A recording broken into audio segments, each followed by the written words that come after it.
Hey, Pat. It would seem, tell me if I'm wrong here, we're talking about lobbyists, back to that.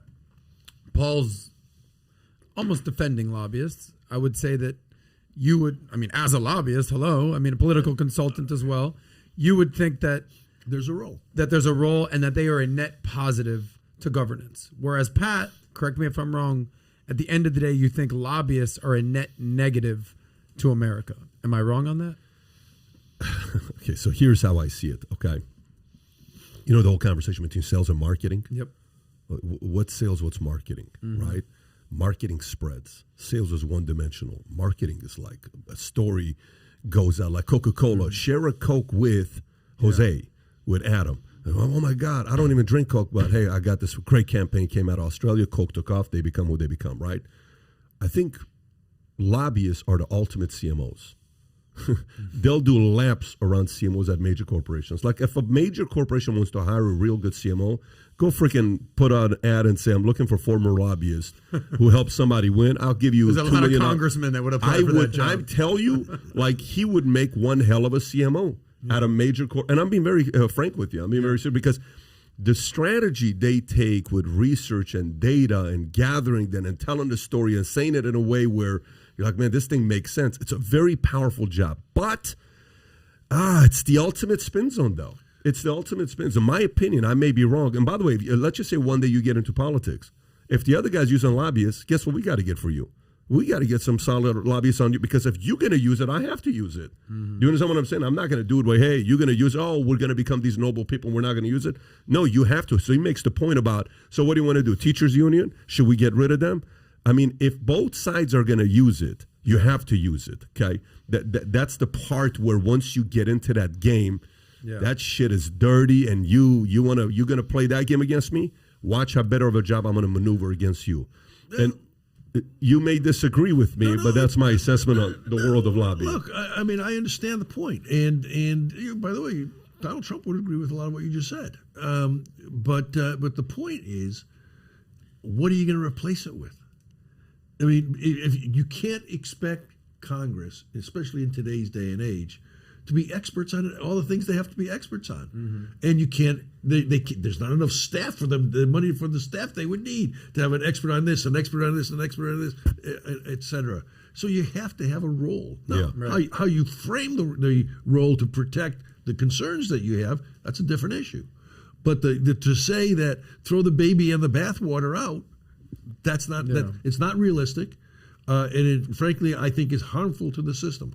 I disagree with a lot of what the teachers union stand for as far as what they think they can do with our kids in school, but I see a role for them.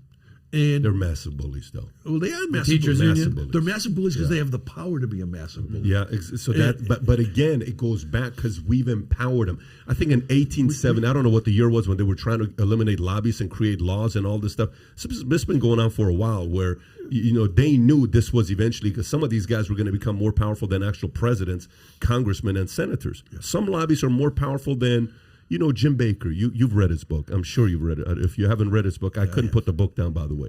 Some of the stuff he was talking about in there, on the stories of what happened, Jim Baker's more powerful than most of these guys that became president. Yeah. Jim, he could have become a president, but he chose to play a different role, So I think...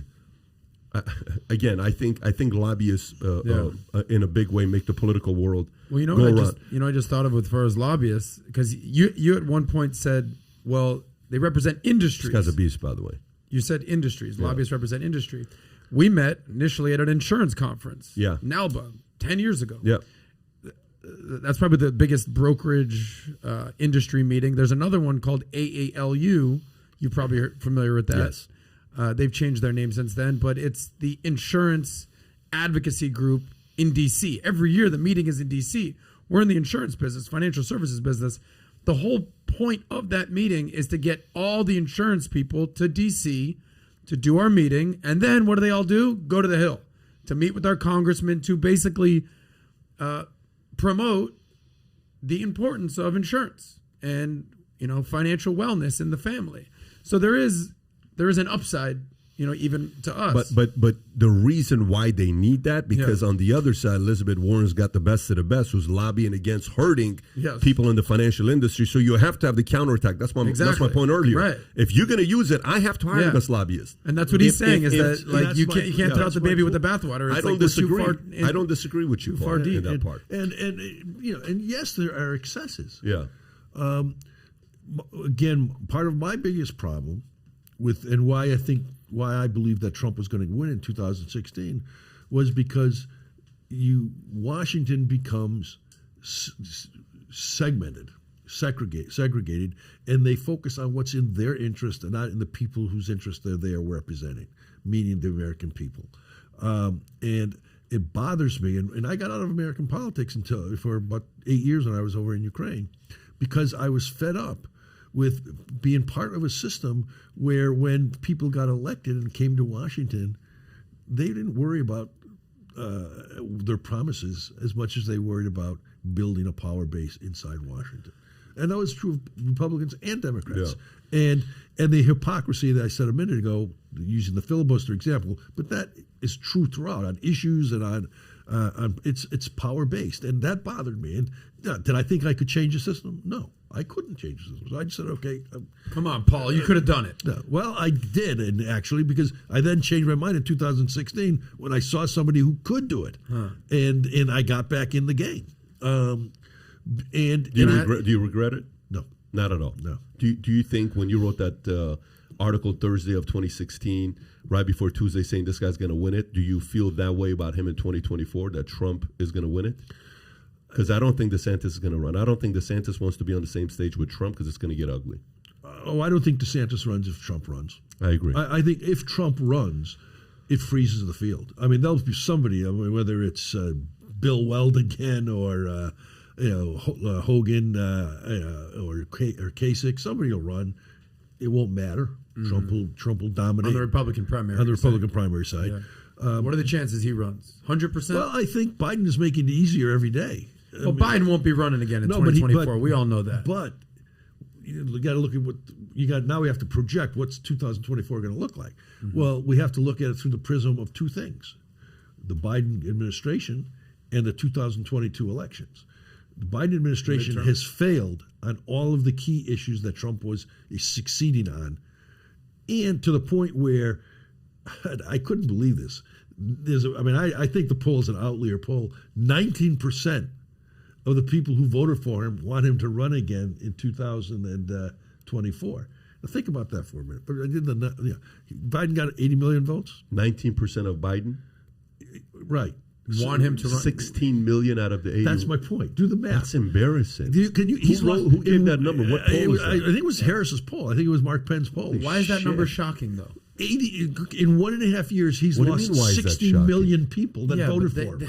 They weren't voting for him, Paul. You know that. But they were voting against Trump. You know this. Well, some of them were. But my point is, nobody's like, hell yeah, but Joe's my guy. They said Donald Trump's not my guy, and I'll take anyone else. Well, we can get into that in a minute. But the point still, to me, that's shocking, and Pat picked it up. 60 million people who voted for him within a year have said, I don't want him to run again. Mm-hmm. That's an incredible number, but now get underneath the numbers. What does it mean? Young people. Why do you think they're talking about student debt again? Because young people, I think there's like 60% of his vote in 2020. He's down in the 30s. 33% of young people said they would vote for him if they show up. Mm-hmm. So you've got an issue on turnout, and then you got to show up. If who turns out is not going to vote. A third is going to vote for him. You look at Hispanics.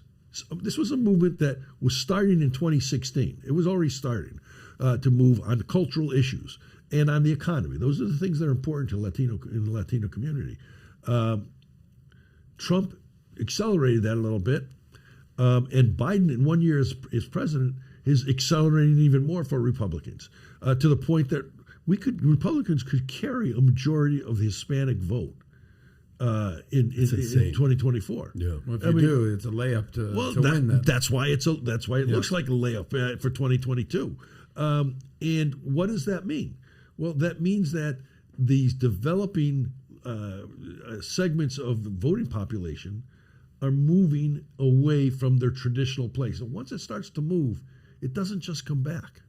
And what's going to happen as a result of that in 2023? What will happen, in my judgment, is the Republicans are going to win both houses of Congress. More importantly is what happens in the House.